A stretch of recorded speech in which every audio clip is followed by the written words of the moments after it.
Perfecto. Bueno, pues muchas gracias nuevamente por acompañarme el día de hoy, 8 de enero del 2024, en la segunda plática que doy para mi oficina. Gracias a los creadores de mi oficina por el espacio y a todos los que están en línea y a los que van a ver el video en YouTube. Bueno, el día de hoy tengo una plática, espero que interesante para ustedes, titulada 100 años de fajillas enteros postales de México, un uso que no fue efímero. El texto lo pongo porque leí en una revista que no tenemos nada que esconder, la revista de Amexfil, una revista de Filatelia de México, en la cual se publicó un artículo de enteros postales que catalogaban a las fajillas eh, de las fajillas de enteros postales que tuvieron un uso efímero en México, o sea, que aparecieron y desaparecieron en un instante porque aparentemente nadie las utilizó. Y me dio mucha gracia porque eh, no fue así, ¿no? Realmente yo sé que en este tipo de materiales existe mucho desconocimiento porque no es un material que se estudie. Realmente la filatelia de México, en toda la mayoría de las colecciones que hay de los participantes, estudian el servicio de primera clase. Cuando nosotros revisamos la historia postal de México, la parte del correo, nos damos cuenta que aparecen desde la Constitución y la integración de México a la Unión Postal Universal y un poco tiempo atrás, antes de adherirnos, ya había 4 clases eh, para los servicios del correo. Y por supuesto que nosotros nos atrevemos a estudiar la primera clase porque fue la más abundante, fue la que se inclinaba mucho más a coleccionar por el volumen que circulaba, pero no quiere decir que otras clases, entre ellas la que abarca las fajillas enteros postales, no fueron usadas o no podríamos decir que tuvieron una existencia de segundos, como la palabra efímero refiere, ¿no? Entonces vamos a empezar. Primero, creo que para esta plática, como en la mayoría de las últimas pláticas que refieren a México, quiero agradecer mucho a la Biblioteca del Club Filatélico de Querétaro porque es de donde obtenemos toda la información. Y toda la información que voy a presentar este día también está basada en documentación que está existente y a disposición de todos los filatelistas de México y de, por supuesto, cualquier parte del mundo, porque no nada más tenemos documentos de México. Voy a empezar con un concepto, primero con la definición, el objetivo general, perdón, que este objetivo ahora es conocer qué es un entero postal en su versión de fajilla, así como entender su uso pasando por sus épocas durante 100 años. Entonces vamos a ver en este momento 100 años, no creo que sea un uso efímero. Y para esto tenemos que entender qué es un entero postal. Y voy a compartirles una definición personal que he construido en base a distintas definiciones, en base a la definición de la Comisión de Enteros Postales de la FIP, en base a algunos grupos que existen de enteros postales. Y bueno, yo diría que un entero postal es una forma para el correo que tiene distintas versiones, que estas van desde un sobrecarta, tarjeta postal, fajillas, que es el término que vamos a ver hoy, tarjetas carta, tarjetas respuesta y demás. Y digo demás porque lo que hubo en mi país no necesariamente lo hay en otras partes del mundo y lo que hay en otras partes del mundo no necesariamente hay en mi país. Por ejemplo, en mi país, hablé hace tiempo aquí mismo en mi oficina sobre lo que eran las tarjetas de identidad postal. En mi país aparecieron inicialmente como enteros postales. Eran formas prepagadas, prefranqueadas por parte del correo. Durante la Segunda Guerra Mundial, los B-mails y airgraphs, también los formatos para poder utilizarlos y enviarlos en ese servicio, aparecieron prefranqueadas, traían un timbre impreso. Y así podemos ir por todas partes del mundo y ver que el entero postal tiene muchas versiones, pero también se caracteriza por Número uno, estar prefranqueada con un porte específico, disculpen la omisión de la letra, específico que va de acuerdo a un servicio al que fueran destinados, ¿ok? Y aquí voy a destacar tres cosas. Primero, la fajilla, que es la que vamos a ver, qué es algo prefranqueado y cuál es un porte específico. Muy bien la parte de un entero postal, una fajilla entero postal. Y voy a basarme en, hablamos de México, entonces voy a usar documentación de México. En el Código Postal de 1884, en el capítulo 1, en el título sexto, en la página 51, viene la definición de qué es un franqueo. La utilizo porque de esta manera no hay especulaciones, no debe de haber eh, eh, interpretaciones, no puede haber nada que la desvíe del uso que daba el correo mismo. Y esta parte es textual, no estoy parafraseando, y dice que un franqueo es el pago anticipado que debe hacerse al correo por la condición susceptibles de ella, según el presente código, y que se verificará por medio de timbres postales. ¿Ok? Entonces, un franqueo implica llevar timbres postales. Y entonces vamos a la siguiente definición porque también el código postal, pero ahora en la página 55, en el título sexto, capítulo 2, nos dice que es un timbre postal. Ahí en su artículo 188 nos dice que los timbres postales son una estampilla que tiene el valor legal determinado y sirve para solamente franquear la correspondencia y demás objetos transmitibles por correo. Bajo la misma denominación se comprenden también las tarjetas postales, las tarjetas carta y las fajillas y sobres timbrados. O sea, hace mención a los enteros postales y los menciona y los trata como si fueran timbres postales. Y entonces nos da mucha certeza de por qué un sobre prefranqueado con una imagen que hace alusión a un valor, que tiene una forma de una estampilla, se puede coleccionar en la filatelia, ¿no? Por supuesto, esto no es nuevo, esto tiene mucho tiempo de entenderse, pero teniéndolo escrito en un texto del correo, pues nos da mucha más certeza de lo que vamos a ver y a estudiar. También en el artículo 188 dice que los timbres postales son los únicos valores admisibles para verificar el franqueo, quedando arbitrio del interesado usar uno o varios para... ¿Ok? Entonces, prácticamente si el correo aquí nos está diciendo que si yo tengo que pagar 10 centavos, puedo usar 10 estampillas de un centavo, puedo usar dos estampillas de 5 centavos, puedo usar la combinación que a mí me permita cumplir con este valor requerido para pagar el porte en el correo. Y bueno, aquí es donde entramos ya en una parte, sabiendo lo que era un porte, un franqueo, lo que es diferentes formatos que había en el correo, tenemos que entrar a la parte de las clases, porque en los artículos 4, 5, 6 y 8 describe muy bien cuáles son las primera clase, la segunda clase, tercera clase y cuarta clase. Esto se encuentra en la página 4 y 5 del título primero del capítulo 1 del Código Postal mismo de 1884. Y ahí nos dice, nos vamos a enfocar en segunda y tercera clase, porque la segunda clase nos dice que son publicaciones periódicas y tenían una condición para ser periódicas. Esta era que eran tiros regulares con intervalos no mayores a 3 meses, con fecha de publicación y número progresivo.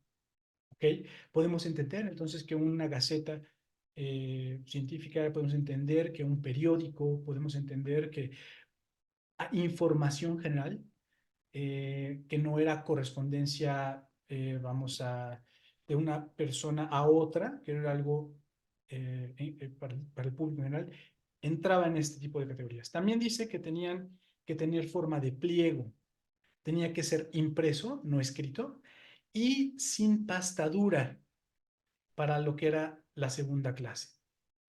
También, lo mencionaba, asuntos de carácter público, podía ser propaganda, podían ser gacetas de divulgación científica, podían ser invitaciones a inauguraciones de algún centro, de algún edificio, ¿ok? Esto es para segunda clase.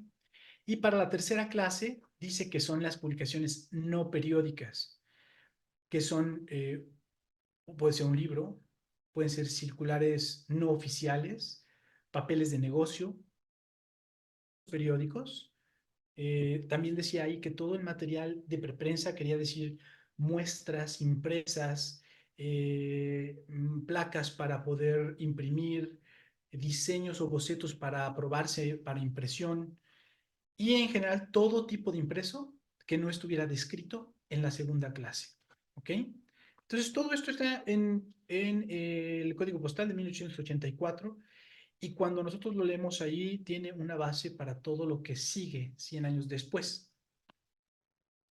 Algo también importante es que en el artículo 236 dice que las fajillas timbradas tendrán 25 centímetros de largo por 8 centímetros de ancho y su valor de timbre será de 1 o 2 centavos. ¿Ok? Entonces ahora vamos a ver la primera, que no aparece en 1884, sino aparece hasta 1886. ¿Y por qué aparece hasta 1886? Porque una estipulación en los códigos postales no estaba predeterminada. Se estipulaba ahí y se trabajaba para poder lanzarlo al mercado. ¿Okay? Entonces, se publica en 1884 lo que vamos a tener y se procesa y se tiene en 1886. ¿Qué tenemos en 1886? Vamos, acabo de mencionar que esta es una plática general. Vamos a ver todas las emisiones, pero no vamos a ver variedades, no vamos a ver, voy a dejar la carta abierta para que todo el mundo pueda empezar a buscar, que se apoyen con un documento en el cual les pueda brindar la información para, pues no decir, ¡Eureka! Encontré algo nuevo, que está publicado en el catálogo de 1886 de los postales. Tiene que ser algo documentado para poder avanzar rápidamente en los estudios que hagamos. Las páginas tienen una bondad, tienen una lectura fácil. Lo único que necesitaremos para poder coleccionarlas en la manera más básica es saber leer. ¿Ok? ¿Por qué? Porque todas las fajillas nos decían que eran para impresos. ¿Ok? Nadie podía mandar una carta bajo el entendido de los artículos que leímos. También que la fajilla servía para impresos cuyo peso no excedía los 60 gramos. Aquí está anotado de manera vertical. También que estas eran para el servicio interior. ¿Ok? Entonces, ya tenemos un panorama muy entendible y con el que podemos hacer deducciones si tenemos matemáticas de escolaridad básica. Porque entonces si 60 gramos eran pagados con 1 centavo, pues la de 2 centavos era exactamente el mismo ejercicio multiplicado por 2. Es para hasta 120 gramos, siendo un servicio interior. Ojo, todo lo que era correspondencia internacional, también lo mencionan los códigos postales, es posible utilizar servicios de segunda, tercera y cuarta clase. Lo único que iba a variar era la tarifa que estaba vigente para ellos. Pero estamos viendo ahorita ejercicios que están nada más para entender y verlos de manera básica. ¿Qué se hacía con estas necesidades de enviar al exterior? Se pagaban portes complementarios. Había estampillas que cubrían 1 centavo, 2 centavos y así en múltiplos. ¿Por qué? Porque las fajillas podían llevar más peso de los 120 gramos, pagando prácticamente 1 centavo por cada 60 gramos. Pero tenían un límite, porque podían llegar solamente hasta los 480 gramos. ¿Ok? Que si nosotros lo multiplicamos son 8 centavos, si no me fallan las matemáticas de primaria. Esta fue la primera. Trae a los hidalgos de perfil. Vamos, un medallón básico que todos conocemos. En 1887 aparece lo que es la segunda versión de los enteros postales, que también, que ahora son acompañadas de un numeral, y que nuevamente en un ejercicio de lectura podemos entenderla fácilmente. Si una fajilla para impresos estaba amparado para utilizarse en México y en países de la Unión Postal Universal, pagando el porte que se pidiera complementar de acuerdo a las tarifas vigentes, y este circuló por 2 años. Cuando pongo aquí estos 2 años, también cabe entender que existieron usos extemporáneos que se pueden encontrar y también, bueno, el ejercicio de imágenes como base es que nosotros podamos. Lo mismo para la de 1886. Por supuesto que hay desplazamientos, por supuesto que hay errores de impresión, por supuesto que hay en circulados, ya mencionaba, complementos, tarifas complementarias.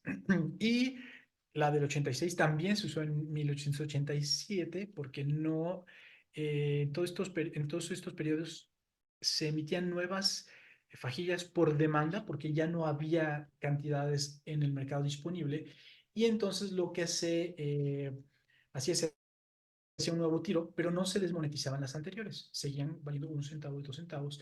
Pero también, bueno, ahí esto es un breviario cultural. Debemos tener en cuenta que el correo siempre puso a disposición, para que no entráramos en conflicto, la posibilidad de ir a intercambiar tus estampillas de 1 centavo con la viñeta anterior por las de 1 centavo con la viñeta actual. Y todo lo demás se podía seguir vendiendo, vamos. Esto era voluntario, no era obligatorio. De 1887, aquí les pongo un acercamiento para poder verlos mejor. Aquí podemos ver que esta va a Alemania. ¿Qué es lo que puedo también yo comentar sobre esto?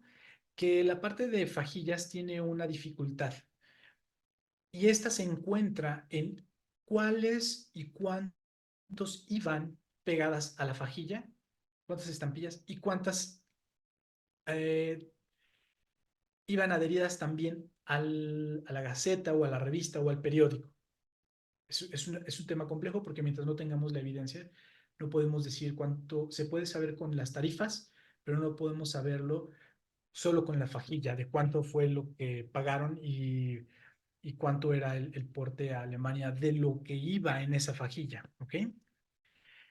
En 1892 cambia nuevamente la versión. La diferencia es tienen ya las águilas en color azul con un diseño distinto. Nuevamente aparece esta leyenda.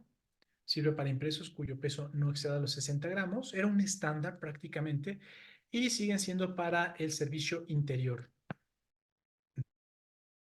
Varios colores, variedades. Y luego viene el cambio a lo que es la emisión de las mulitas, en el cual esta primera emisión tiene como curiosidad que trae una falta en fajillas, trae triple L, la doble trae triple L, y hay una actualización. ¿Por qué? Porque dice, esta fajilla sirve para impresos cuyo peso no exceda de 100 gramos. Ya no eran 60 como en los años anteriores, eran 100 gramos y nuevamente por un ejercicio de matemática básica podemos entender que 2 centavos ya era para 200 gramos. También, bueno, hay muchas polémicas sobre cuándo salieron y que si sí salieron y que si no salieron. Bueno, pues aquí está la evidencia microscópica de 1895, ¿ok? Y también se empata con la emisión de estas mismas estampillas. La segunda emisión aparece en el mismo año en un ejercicio de corrección y aquí se ve, ya aparecen dos, no las tres que tenía antes. ¿Ok? Y empiezan esta es de 1895 también, pero es una corregida.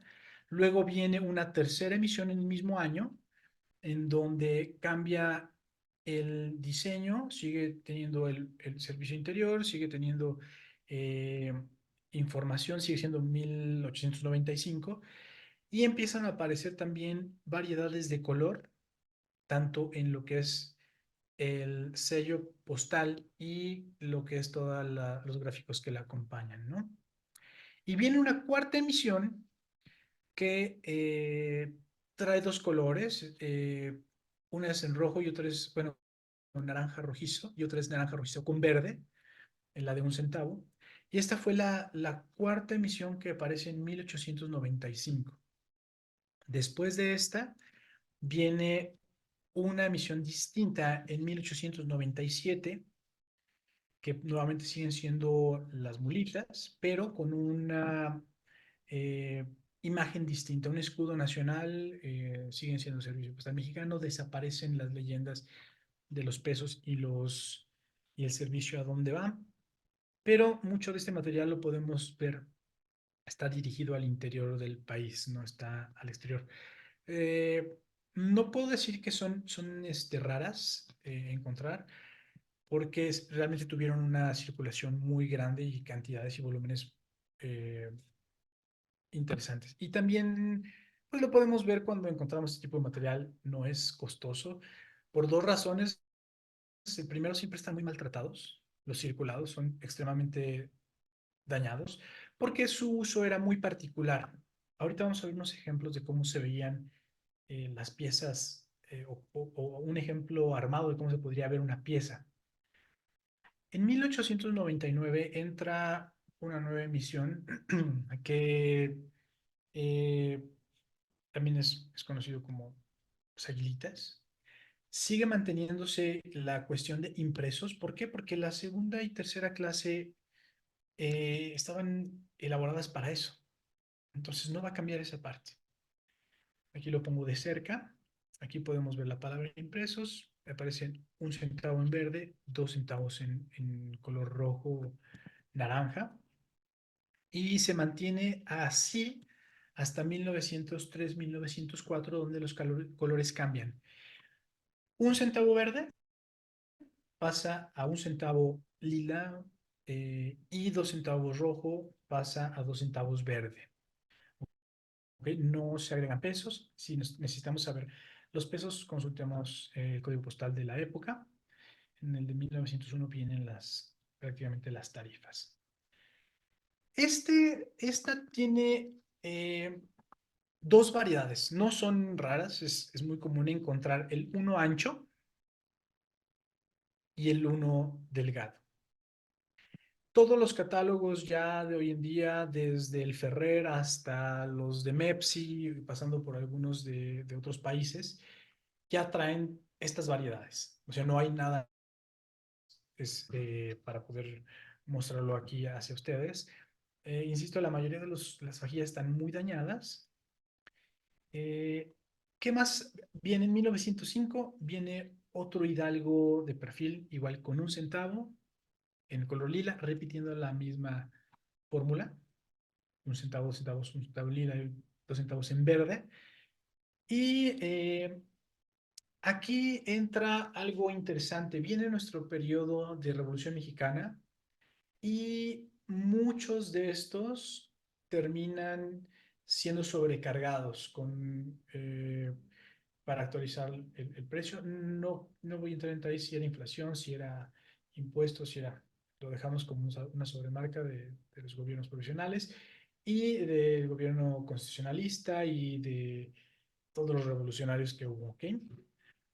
También, bueno, este es el ejercicio. Este era un material que iba dentro de las fajillas. Esto lo encontré, no lo encontré con la fajilla, lo encontré tal cual, pero veamos, la regulación nos decía que debía de ser una publicación periódica, con un número, con un año, que debía de ser consecutiva, y vamos a leerlo de cerca.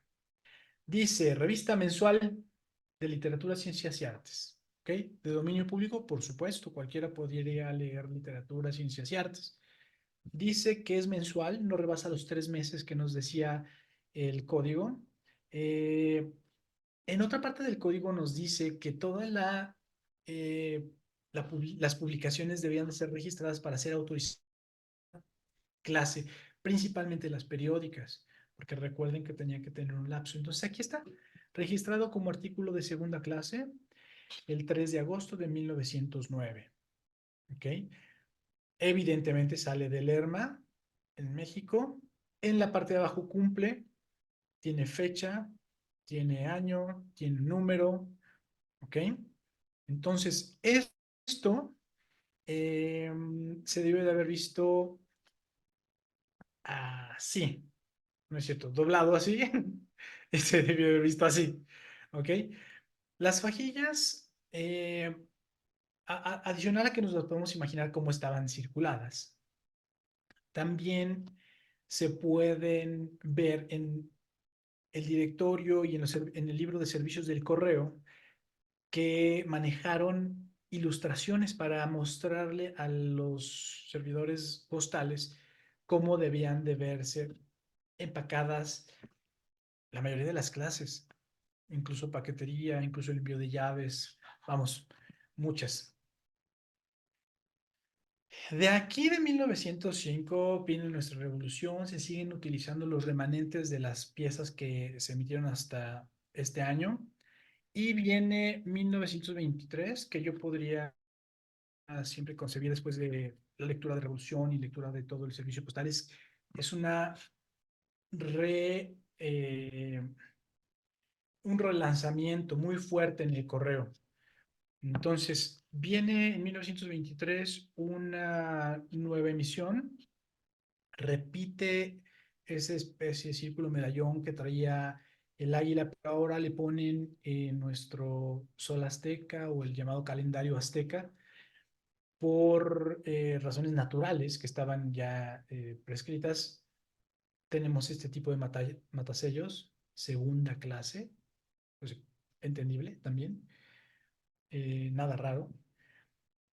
Este es una de las imágenes que viene en el libro Los Servicios de Correos y Telégrafos de 1934, que era una guía pública y para el correo, en la cual decían, venía como instructivo general para que nosotros entendiéramos al correo y supiéramos cómo preparar nuestro material y los servidores del correo entendieran al usuario y pudieran instruirlo también, ¿ok? Entonces, esta imagen viene ahí, se repite después en varios códigos y en varias publicaciones del correo, y se repite porque realmente es una ilustración eh, para mí genial, que describe en su totalidad, pone su matasello, pone el matasello vigente, por supuesto, pone la simulación de la estampilla que se estaba utilizando en el periodo. Y bueno, podemos ver nuevamente eh, una fajilla, segunda clase, ahora con otra emisión de monumentos. 1935 continúa con este tipo de fajillas que también parte si no me equivoco, me corrigen mis colegas mexicanos, de la serie de monumentos. 1938 vienen, aquí solo puse una, yo trato de mostrar el material que tengo. Vienen dos fajillas que son ilustradas, que se ponen pues, a disposición en un periodo muy corto, en el 38. No hay información de por qué se emitieron, pero yo pienso que fue una especie de reemisión de los remanentes. Aparecen con esta, vamos a llamarle gráfico, que es muy similar a los gráficos de protección para la cuestión de valores en México. Y aparece también un segundo ilustrado de lo que es una llanta alada, símbolo del correo también. Entonces, las dos imágenes aparecen en 1938. Estas son un par de emisiones. Yo creo que esta está nueva, muy maltratada, y esta sí está circulada de manera efectiva. Y luego nos pasamos trabajando 10, casi 12 años con eso, y viene una nueva emisión en 1950 y se vuelve a plasmar en los códigos postales que era una fajilla estampillada, porque hoy le llaman a todo esto formas estampilladas, y dice, la fajilla estampillada consiste en una hoja de 10 por 29.8 centímetros, y que causa un recargo de 1 centavo sobre el valor de la estampilla impresa en él. Esto en la página 556. Y en la 560, donde viene la tabla de valores, y venta, dice que la venta debe de ser de 6 centavos en la fajilla de 29.8 por 10 centímetros y que trae una estampilla con valor de 5 centavos. ¿A cuál hace referencia? Nosotros tenemos aquí la parte de la emisión que salió en los gráficos también del código postal y hace referencia a eh, Ciudad Universitaria. Corríjanme también si estoy mal. Eh, Aquí está. Era la tarifa para el, el básico de envío de impresos. Vuelve a repetir también, bueno, salen más. Estas fueron saliendo subsecuentemente conforme se iba golpeando el peso con una inflación que tuvimos justamente en este periodo. Entonces la vemos que sube a 10 centavos, ya no pagas un centavo por la forma, pagas 5 y después tenemos también 20 centavos y pagabas igual 10 centavos y luego tenemos 50 centavos y pagabas 20 centavos por la forma. Entonces, realmente es claro, aquí está la de 20 centavos. Donde hubo más variedades, se encuentra aquí en la Catedral de Puebla. Preguntémosle a Alejandro Grossman. Permite hacer un estudio muy profundo.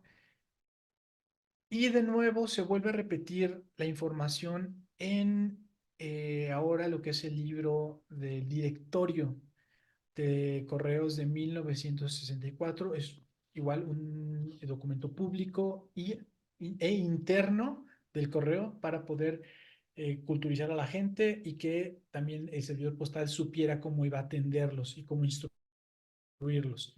Y aquí utilizan la misma imagen. Aquí ponen que hay límites de pesos que van entre los 5 y 20 kilogramos. También nos dan una lista de tarifas por los pesos que no tiene caso ahorita verla. Y voy a dar un ejemplo porque después se trabajan varios años y quería tocar esa parte porque las fajillas no nada más se manejaron con enteros postales. También los usuarios que compraban estampillas por volumen podían armar sus propias fajillas. Tenían que tener las características que el correo indica, posiblemente no. Hay algunas que son más anchas, otras que son más largas, dependía del material. La que nosotros vemos y que nos indica aquí es la forma oficial, la del correo, pero algunas otras pues no tenían nada que ver. También algo importante, eh, muestro esta, en la plática anterior decía que hubo un periodo en el correo en el cual hubo mucho trabajo para ellos y que mucho de esta correspondencia, que no era importante porque eran simplemente impresos, no necesariamente era la revista de lecciones, podían ser promocionales o podían ser las formas para inscribirte a la revista, las cobraba el correo, las tomaba y las mandaba directamente a rezagos y quedaban, aquí está la evidencia, pasaban a las listas y después eran destruidas. Algo también importante es que eh, voy a hacer aquí un apartado. Entero postal no es lo mismo que porte pagado. El entero postal estaba prepagado y podía usarla cualquiera. Podía ir y comprar a alguien una fajilla entero postal y servía para un solo envío.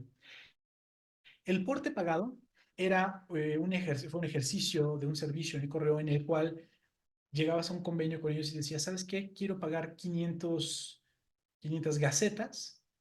Y entonces el correo te brindaba un precio más económico por el volumen y dentro de esas características que no le iban a poner estampilla.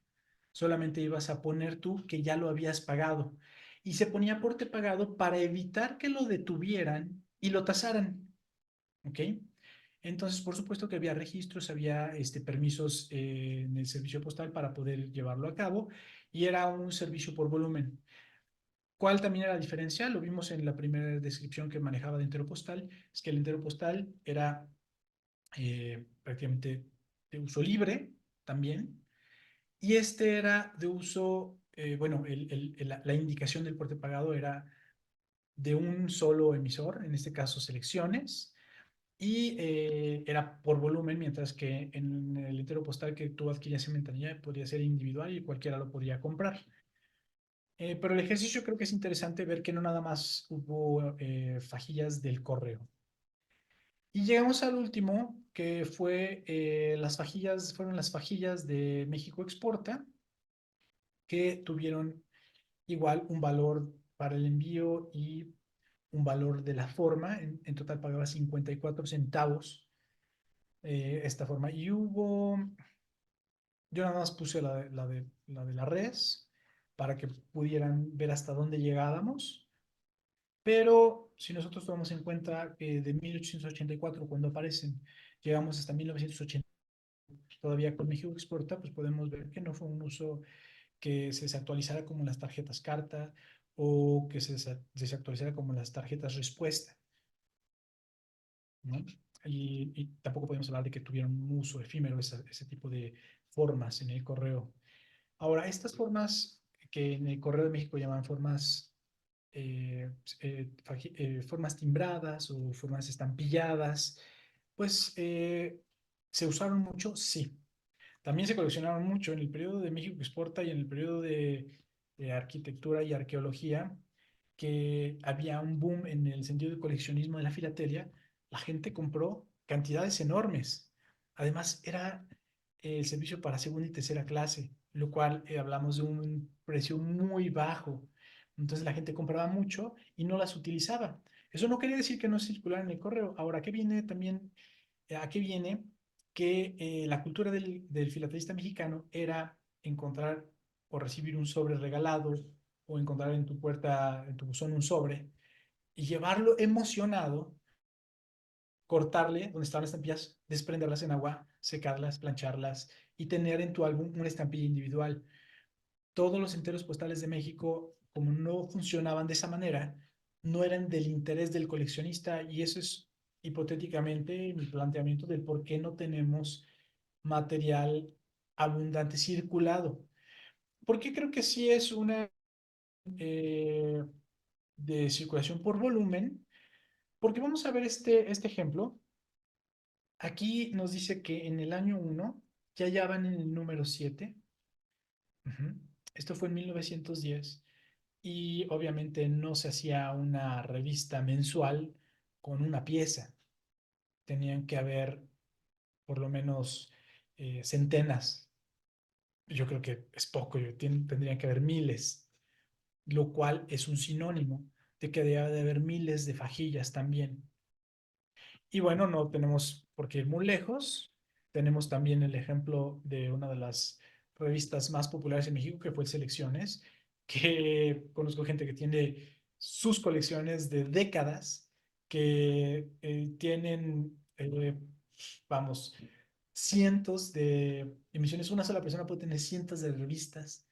Entonces ahora multiplíquenlo por todos los suscritos que recibían su material de esta forma. Era un servicio que se utilizaba bastante en México. ¿Ok? A esto, ¿qué llego como conclusión? Dada que esta es prácticamente una introducción, se debe tener en cuenta que la labor de profundizar en este tema dependerá de cada filatelista, el interés que tenga en participar en la parte de enteros postales y en la parte de fajillas, y que se debe de hacer partiendo de la documentación, que he compartido algo, pero que esta documentación dará formalidad a cualquier estudio, para que no podamos tener la impresión de una revista donde dice que el uso de las vajillas fue efímero. Muchas gracias. Quedo abierto a todas las preguntas y dudas que existan sobre el tema. Muchísimas gracias, Mario. Muy interesante la charla. Gracias. No me tomó tanto tiempo. 40 minutos. Tengo una Perfecto. pregunta, Mario. Adelante. Perdona, me aviso que no encuentro los reactions aquí para Ok. levantar la mano. Adelante, Rafael. Este, ¿has visto de esas fajillas que se rompieran en el correo bajo, ¿cómo se dice? Cuando estaban handling, cuando iba en el proceso del correo y que las hayan reparado en el correo. No he visto reparadas realmente. Por supuesto que puede ser un ejercicio, aunque eh, en esa época, bueno, primero yo trabajo para la industria del papel. Tengo una empresa con mi familia que trabajamos para la industria del papel. Y los estándares en el papel siempre han sido, dependiendo del tipo de papel, por ejemplo, los papeles blancos, los papeles de escritura, pues hablamos de estándares de blancura, hablamos de estándares de anclaje de las tintas, y cuando hablamos de papeles cafés, que son hechos para eh, bolsas, que son hechos para cajas de cartón, hablamos de una eh, estándar de resistencia, de elasticidad. Entonces, hoy veo yo mis fajillas, las que tengo en mi colección, y se ven muy frágiles, pero también estamos hablando algunas de ellas de 100 años atrás o más, ¿no? Bueno, que el papel brown hace el más ácido, por eso es que es de menos Exactamente, calidad. exactamente. Pero en el momento tiene mucha resistencia y tiene mucha elasticidad, ¿no? Lo podemos ver con, por ejemplo, el papel para bultos de cemento. Es un papel que prácticamente tiene la resistencia para aguantar 40 kilos de cemento, dejarse caer al piso y no romperse. Entonces, pues cuando hablamos de que era un papel que iba a estar envolviendo 60 gramos de papel de un periódico, es nada. Por supuesto que debía de haber habido accidentes, Sí, donde pero va en la polea, aunque yo no sé si en esos tiempos era automatizado que va por poleas y eso, maybe todo era porque lo usaban por mano, exacto. no iba por máquina. Así es. Todavía hoy en día en México se pueden enviar con fajillas. Por supuesto, tú puedes usar la fajilla para las clases de impresos y les tienes que poner las estampillas pegadas. Ya no existen enteros postales, pero el ejercicio es el mismo porque la regulación sigue diciendo que tenemos una tercera clase para impresos y que pueden ir así, con una fajilla, o pueden ir en una bolsa de celofán, pero tienen que evidenciar que es material impreso y que es de dominio común. No estás tú enviando una carta que requiere cierta privacidad que te va a brindar una primera clase. Aquí vienen en bolsa plástica, Ujú. pero le dan un special rate que es lo que le llaman, book. Ujú. Ujú. Así es. Gracias, Mario, muy interesante. Gracias. Realmente, bueno, hay, ¿quedó abierto alguna otra duda que exista? ¿Alguna pregunta? Yo. Hola Mario, Sí, primero felicidades, muy bonita la charla. gracias. Bueno, te adelantaste un poco a mi pregunta porque yo te iba a preguntar sobre el tipo de papel en el que se utilizó para estas fajías. Por lo que veo, fue muy similar a lo que se utilizó aquí, eh, comparando los enteros de las mismas emisiones, que aquí hubieron emisiones que tuvieron enteros tarjeta, enteros sobres y enteros fajías. Y entre los sobres y las fajías había una gran diferencia en la calidad del papel. Eh, Veo que en la de ustedes también fue así. Eh, entonces, eso era una. Estas fajías, Mario, no alcancé a ver en las imágenes, pero para envolver, ¿ya venían preengomadas para solo humedecer o había que agregarles pegamento? No, venían ya con goma. Ah, Venía ya. una tira de goma Ujú. en la orilla, de la parte que venía como un trapecio, Sí. y que es la parte donde se unía al contrario. Ah, perfecto. Y la otra, viendo estos enteros, los de 1895, los primeros, ¿los puedes poner de nuevo en la Claro que sí. pantalla? Por mientras los vas buscando, lo que me llamó mucho la atención es, bueno, la impresión de todo lo demás se mira bien, pero la impresión de la indicia, que se ven como torcidas, eh, o sea, eso se hizo en dos etapas. Primero, Así es, obviamente, se tapas. imprimió una parte, otra. En esas indicias, ¿hay algún invertido? ¿Hay algo que esté exageradamente desplazado? ¿Hay No, errores porque en esos? Hay errores, hay muchos errores de desplazamiento. Nuevamente yo muestro algunas de las muestras que hay. ¿Te refieres a esta? No, la de las mulitas, la del 95, creo que dijiste que es. Mulitas. Ok. Ujú. Estas. Ya Esta, sí. estas se encuentran desfasadas. Ujú. Desfasadas en cuanto al centro de Sí. de la emisión Y poco y torcida, además, sí. giradas. Se hacían dos partes. La parte de el papel largo Ujú, se aplicaba en una eh, impresión por volumen. Regularmente eran rotativas, era ujú, impresión manual para esa época, muy sí. básica, pero era continuo, ¿ok? Ujú, Esta parte se aplicaba con un dado de manera individual. Por eso dependía de que el papel, la mayoría de lo que estaba impreso en rotativas y en movimiento continuo ujú, por volumen, siempre están centrados sí. en referencia al papel. ¿Ok? Lo que cambia es esto porque dependía de la colocación del papel en manera manual a donde íbamos a aplicar el dado. Ok, aquí también algo que esta segunda emisión contra la tercera emisión se caracterizaba por estos solancitos. Tenían estas que la Sí. emisión anterior no tenía. ¿Ok? Ujú. Estos son detalles mínimos los que aparecen en los cambios de emisiones. Y eso, y en todas hay errores de desplazamientos. Creo que ya no avanza mi computadora. Ahí Ok. va, ahí va. Ujú. Muy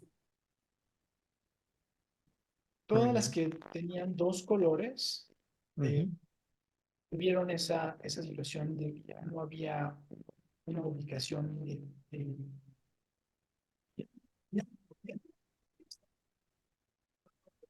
Eh, Mario, se cortó un poco tu audio. ¿Puedes repetir eso último? no había una ubicación estándar en el papel, o sea, hay una general, Sí. pero no es que digas siempre la distancia de la O a donde está la indicia es de tanto. Ah, ya. Siempre existe una variante porque, insisto, era un proceso, un segundo paso en el cual se aplicaba de manera manual, uno a uno. Entonces estaba sujeto al error humano. Entiendo. Perfecto. Ahora, Gracias. me voy a Así. regresar Ujú. a la parte de numerales, esta parte, y les voy a mostrar un caso. Esta pieza la tiene mi amigo Demetrio. Eh, Demetrio siempre ha tenido, denme oportunidad nada más de abrir esta pieza que es una pieza muy bonita, que también es evidencia de que las vajillas, eh, ya sea enteros postales o no, se encontraban muy vigentes en la época. Esto, por supuesto, es cuarta clase, es un libro, Ujú. eh, pasta rígida, sale de Guadalajara, está pagado, lo que vemos al fondo es lo que es el remanente de una fajilla Ujú.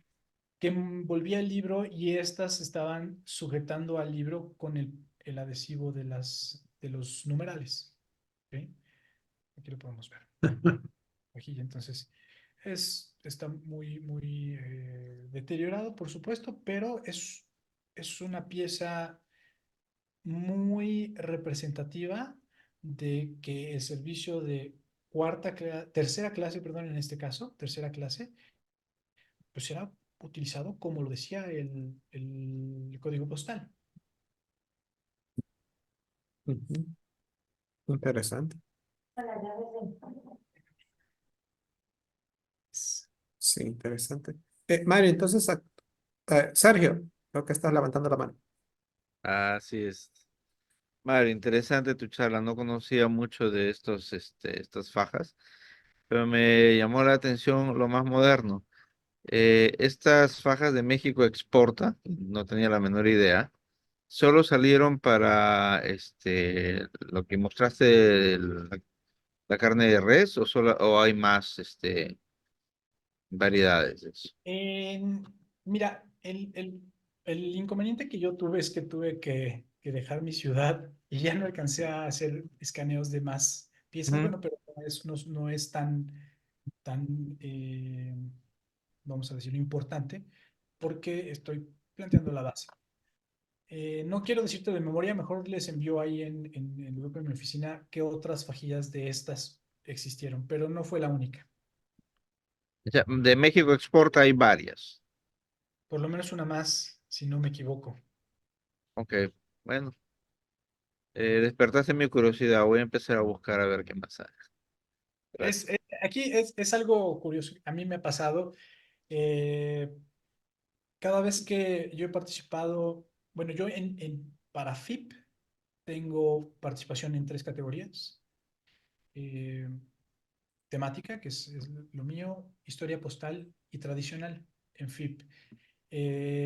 Y cada vez que he presentado una colección, los siguientes 2 meses veo un encarecimiento en las piezas y por supuesto, porque se vuelve algo atractivo para los que van conociéndolo. Y entonces, seguro que estas piezas que no son superiores a los $2, $3, en buenas condiciones, en un corto tiempo después del conocimiento y la demanda que llegan a tener, van a estar entre los $12 y $15.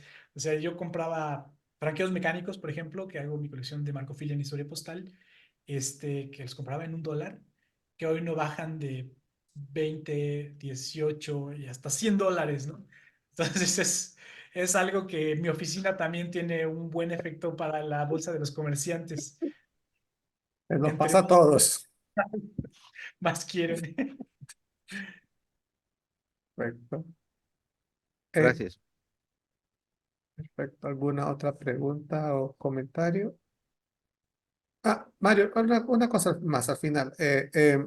Entonces, actualmente, aunque ya no sale una fajilla entero, pero en teoría, si tú haces tu propia fajilla y sigue toda la norma, le agregas las estampillas, o sea, usando el reglamento de fajillas, digamos, pero tú la haces, eso circula sin ningún problema en México. Sí, sin ningún problema. Sin embargo, debemos de tomar en cuenta que ahí en la fajilla, tal cual con las estampillas, eh, no se vuelve un entero postal, no No se sé, bueno, vuelve. eso, ujú, claro. Es evidencia Ujú, de que estás tú utilizando una segunda clase, porque hoy en día impresos en México ya no están en tercera clase, están en segunda clase. ujú, Hace poco me parece que les mostraba la tabla de tarifas, y ahí está, ¿no? Está ujú, muy claro.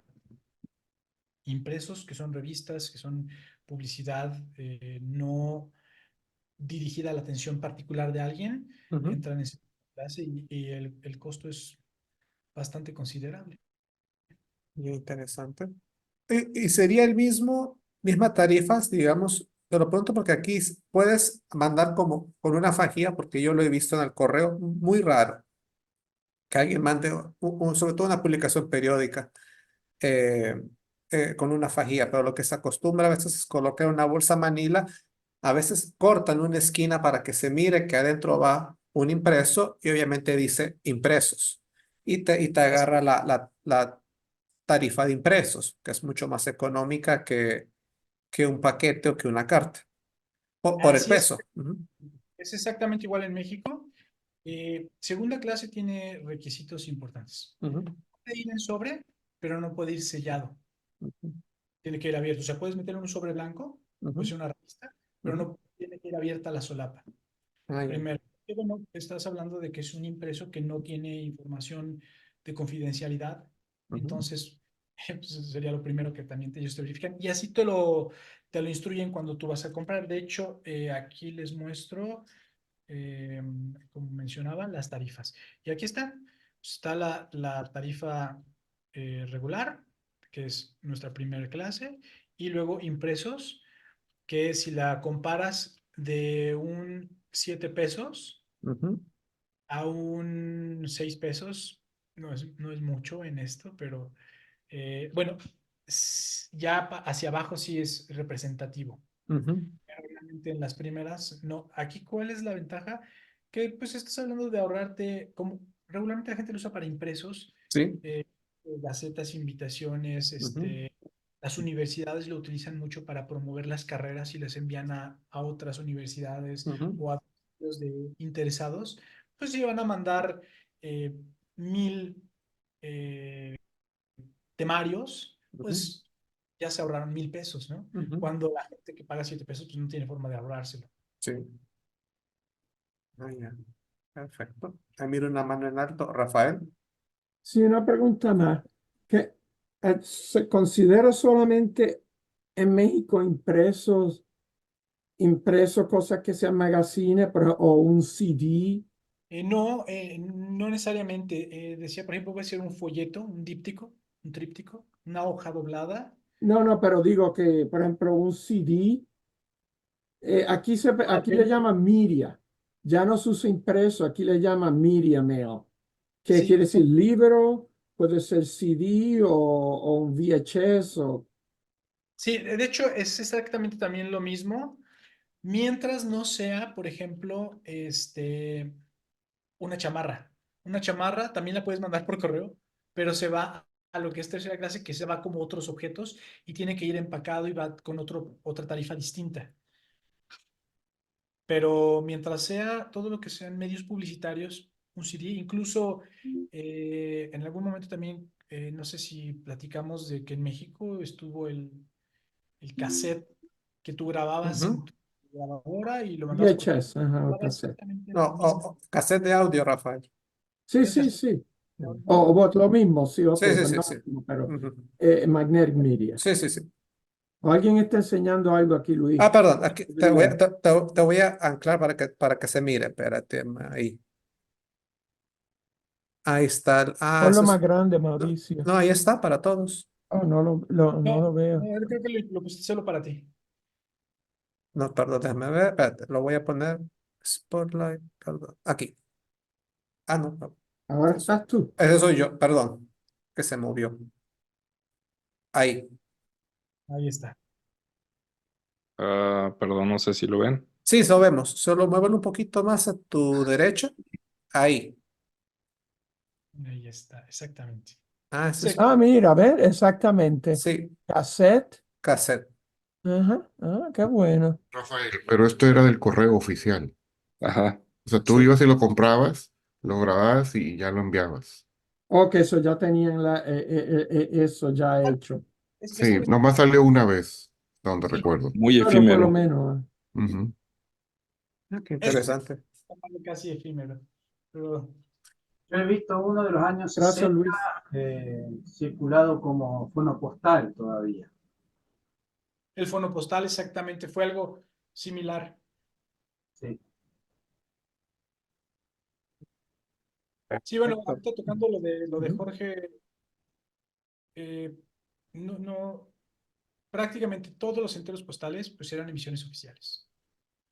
Y lo único que hacía es que era una forma prepagada emitida desde el correo, pero tú podías de manera individual hacer las tuyas adhiriendo estampillas. O sea, este, el ejercicio del correo, que sí pretendió ser innovador, también era un mensaje de envía lo que quieras enviar. Envía un cassette, es posible enviar un cassette. Entonces ese era prácticamente el mensaje que también enviaba el correo, porque no lo podías enviar así en el cassette que vendía el correo prepagado, o podías mandar el tuyo. Te costaba exactamente lo mismo. Bueno, el envío, Ujú. porque todas esas formas tenían un costo adicional también, eso es importante decirlo. Sí. Eh,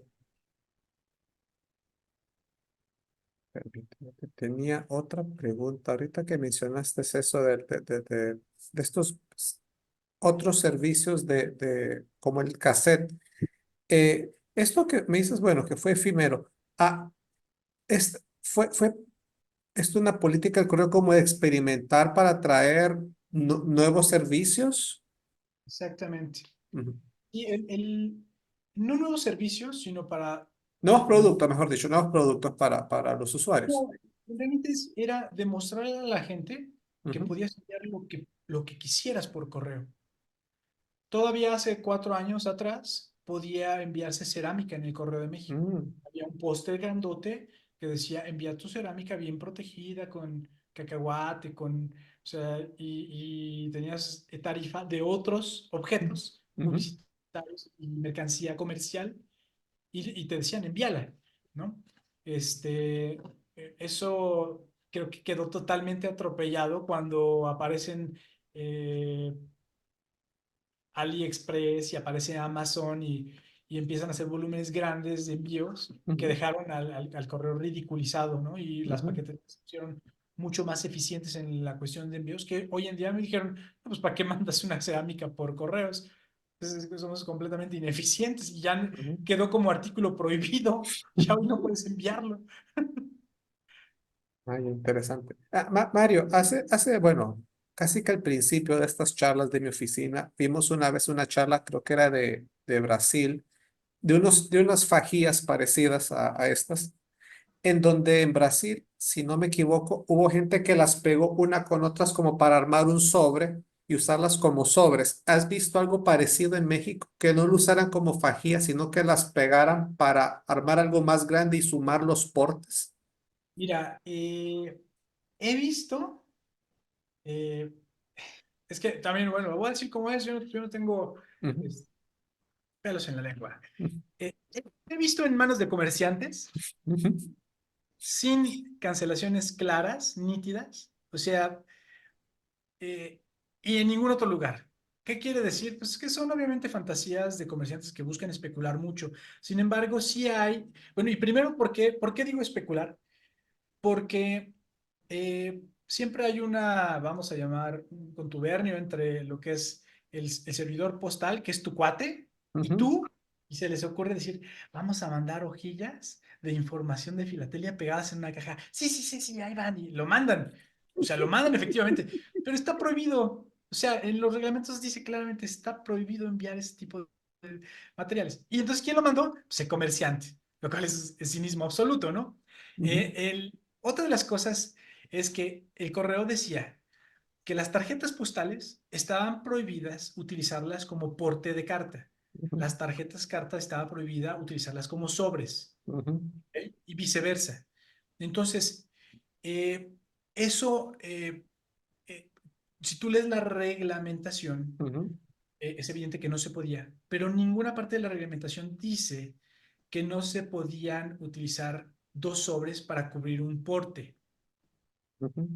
Y sí los hay, o sea, eso sí, bien, es más, si me dan un minuto yo les puedo mostrar una pieza que estoy integrando a mi colección de lacres de México, Ujú.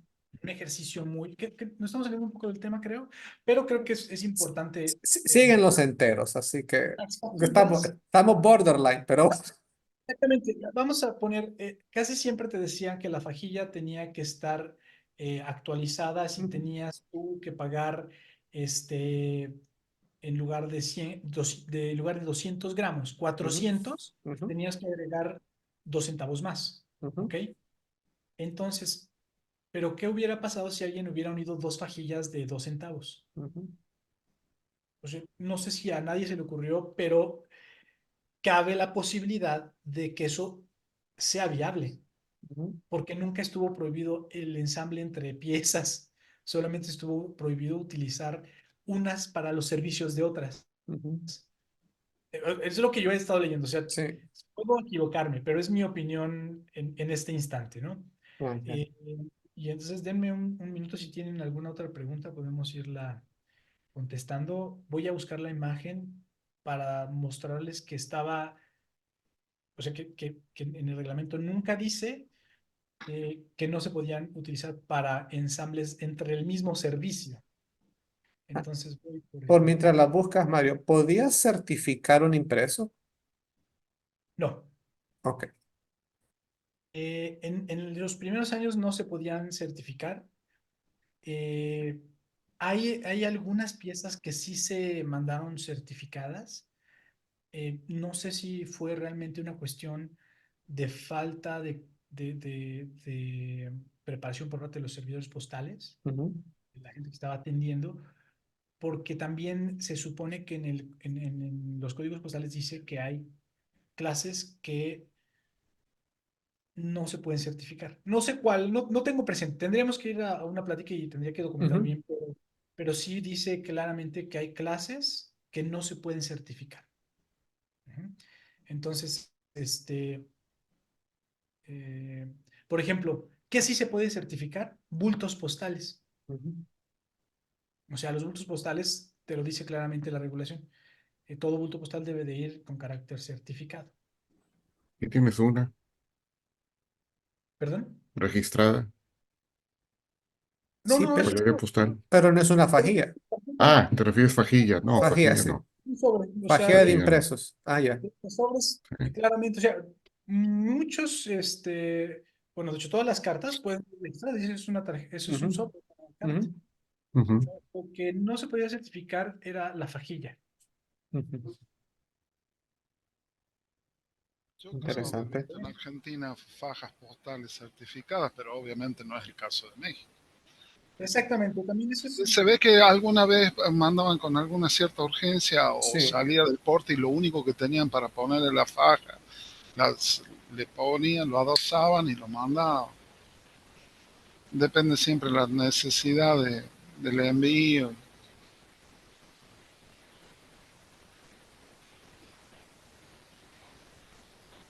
Ah, ya. La de México exporta las fajas, no me había imaginado, nunca las vi. Pues siempre, bueno, no sé, yo que estoy acá en Argentina siempre vi cartas, nada más.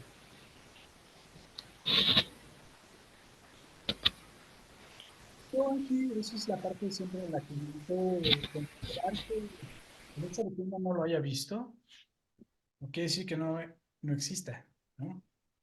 Y el hecho de que hayan visto uno no lo vuelve rareza porque solo he visto uno. O sea, tendríamos que estar nosotros en un margen de objetividad en el cual si está por escrito el documento del correo es porque era posible hacerlo. Si está prohibido en el sitio del correo es porque estaba limitado, ¿no? Porque hubo impresos, si está vigente en la documentación 100 años, que las fajillas serían, las fajillas, como en México lo menciona, de formas estampilladas o de formas timbradas, seguía vigente, pues es porque no fue un uso efímero. Ujú. Ok, voy a compartirles la fiesta. Y aparte, perdón, de faja y las estampillas propiamente dichas, ¿había entero? ¿Había otras cosas de México Exporta o solamente eso? Hubo sobres, mm, No, hubo, sobres prepagados. Sí. sí, eh, te voy a contestar, te voy a ir todo, pero a mí no me importa. Este, lo conozco, es parte de la filatelia mexicana, pero yo no lo colecciono. Este, y lo que tengo es, pues, como la mayoría de los filatelistas, es que lo tenemos porque en algún momento se nos hizo atractivo, lo adquirimos, pero que yo continuara con México Exporta, no, no, por eso digo, Luis, Carlos. Ah, perdón, ahí. Luis está mostrando algo, Vamos a parece que es ver. de México Exporta. Ah, un sobrecito de la bicicleta Ujú. y el entero de res Oh, es el que estaba en el wrapper. en el Ajá, envoltorio, sí. sí. Y este también. Y este también de Sí, de Para res. México paneles, ¿no? Exporta sí hay algunos. Hay ¿Hubo de. tarjetas postales, Luis? Estos son enteros postales, sí. No, tarjetas, hubo tarjetas enteras. Ah, tarjetas. Este, No me acuerdo. No, no me tengo presente. acuerdo.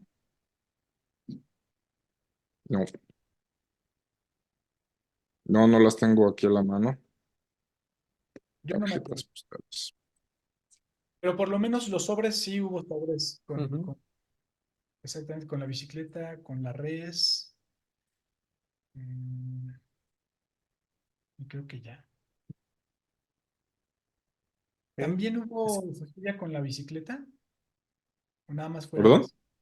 ¿También hubo fajilla con la bicicleta o nada más fue la res? Hasta donde yo sé, solo fue la res. ¿No fue la res?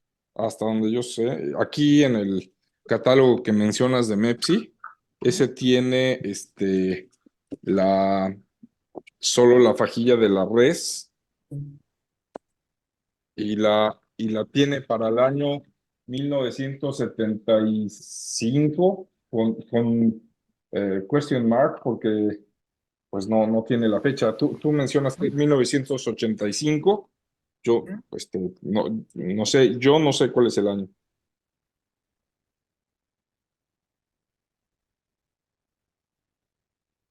Voy a compartirles el ejercicio que mencionaba.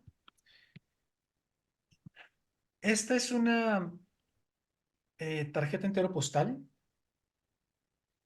que para pagar su certificación y el servicio exterior se ensamblaron 3 tarjetas con el procedimiento de valores. El procedimiento de valores decía que había que pasar un cáñamo Ujú. y que debía de estar lacrado al reverso para asegurar que no fuera violada esa correspondencia. Entonces, aquí el ejercicio que yo entiendo que se hizo fue pagar el registrado con con otras 2 tarjetas, las ensamblaron y para darle todavía el protocolo correcto de certificación es que ponen el lacre asegurando este mismo. Y la escritura, pues bueno, para que no diera pie a que la fueran a marcar, pues la mandan hasta la tercera, por lo menos del primer renglón. Interesante. Entonces, este es uno de los casos. Y he visto por ahí un par de casos también con hidalgos de perfil, en el cual sobres grandes los usaron 2 o 3 como para meter documentos largos. Porque a final de cuentas no violaba esa regulación en la cual decía que no podía usar una tarjeta postal para pagar un sobre. Tiene lógica, ¿no? Si te están prohibiendo, no lo va a hacer. Pero nunca dice que no puedes usar una tarjeta postal para pagar servicios adicionales de tarjetas postales. Sí, Mario, pero hay un problema ahí con esa pieza y es que no cumple con las dimensiones que la Unión Postal Universal fijaba para las tarjetas postales. Entonces, Sí. Si tú mides cada una de las 3, sigue siendo una tarjeta ¿el postal. tamaño total responde a una sola? Sí, sí. Responde a una Ah, sola. bueno. Por supuesto que responde a una sola. O sea, Aquí, las acortaron a las otras. ¿perdón? ¿Les No, acortaron no, el o sea, tamaño para...? no. Lo que no puedes hacer, por ejemplo, también, y está en el reglamento de México, por lo menos, es que no podías recortar una de estas para adherirlo al otro. Claro. Lo interesante de esto es cómo brincaron toda la opción de lo prohibido para dejarlo vigente. Decía el correo, no puedes recortarlas. Y si quieres mandar una tarjeta postal registrada, hay que poner porte complementario. Entonces alguien tuvo la grandiosa idea de decir, ok, no las voy a cortar, las voy a ensamblar. Entonces, es lo que a mí me parece, No, pero, a ver, yo entiendo que la primera tiene ajá, ya el tamaño de una tarjeta postal, ¿o no? la segunda también y la tercera también, no sé, todas Sí, están. pero al estar las tres juntas hacen una pieza más larga, entonces deja de ser una tarjeta postal, porque no No, cumple con las son 3 dimensiones. tarjetas. Estamos entrando en un debate de algo que no podemos justificar ni tú ni yo, porque estamos cayendo en la subjetividad. Cuando dice el reglamento ¿Verdad, Mario? dimensión, es dimensión sobre de una tarjeta, pero 3 tarjetas no hacen una tarjeta. No, bueno, pero eso es la circulación de una tarjeta, no es la circulación de tres tarjetas. Estás pagando una tarjeta. Pero 3 tarjetas no hacen una tarjeta.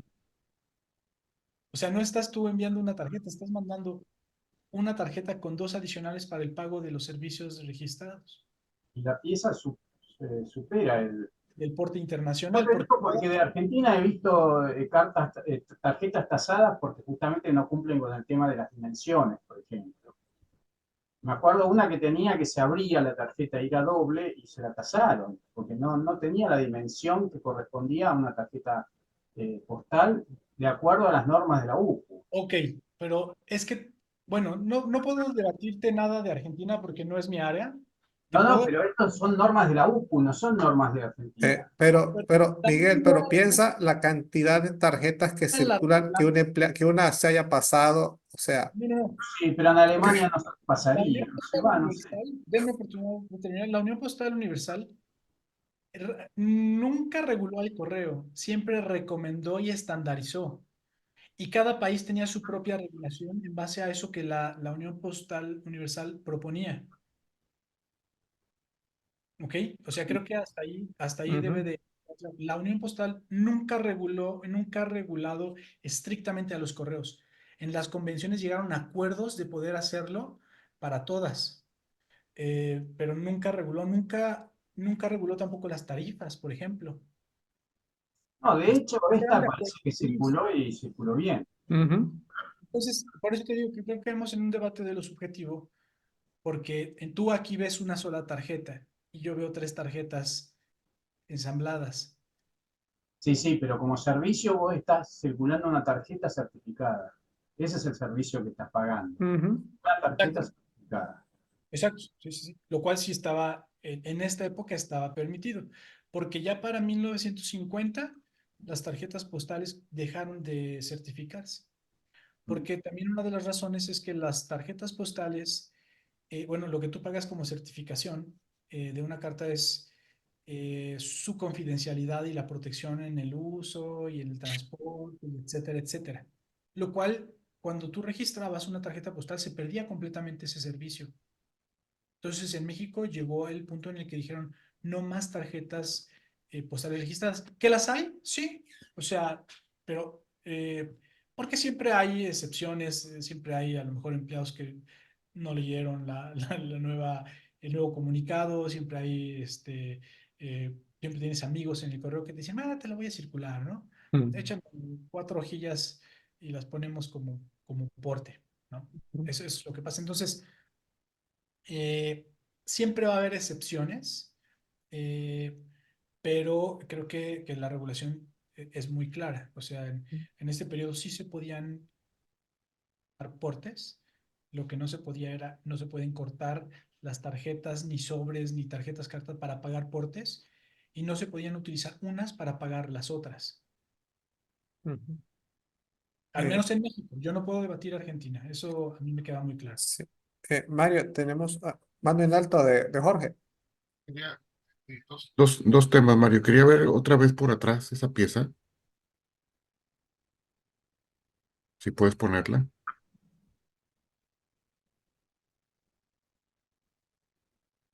¿Ya lo ven? Sí, Sí, Aquí está. o sea, la engrapó y la... No.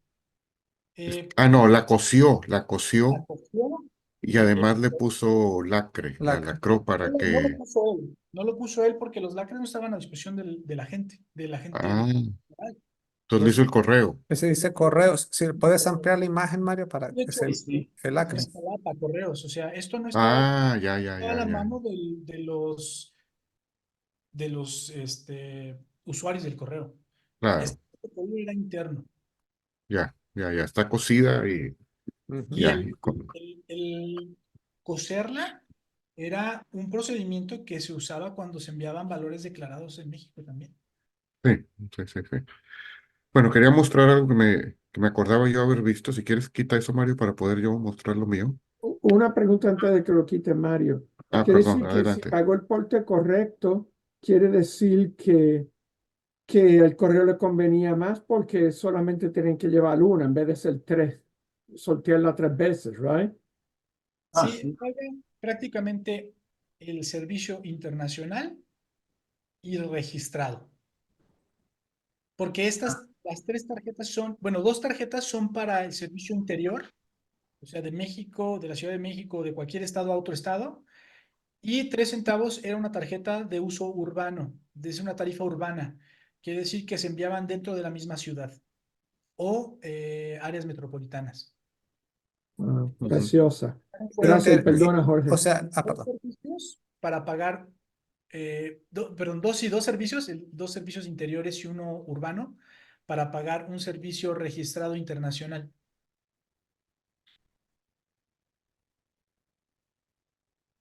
Ujú.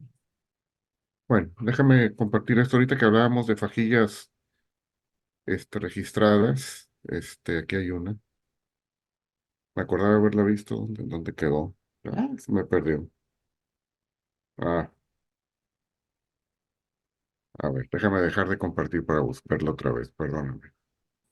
Aquí la tenía y se me. Mientras tanto, también creo que puedo hacer un complemento que se me olvidó Ah, mencionar. ya la encontré, ya Rápido, la rápido. encontré. Perfecto.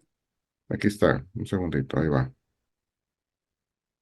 Miren, este está en el catálogo de Ferrer, Mario. Así es. Sí, y es un registrado de una pajilla. Sí, estoy totalmente de acuerdo en este tipo. Yo mencioné, hay excepciones.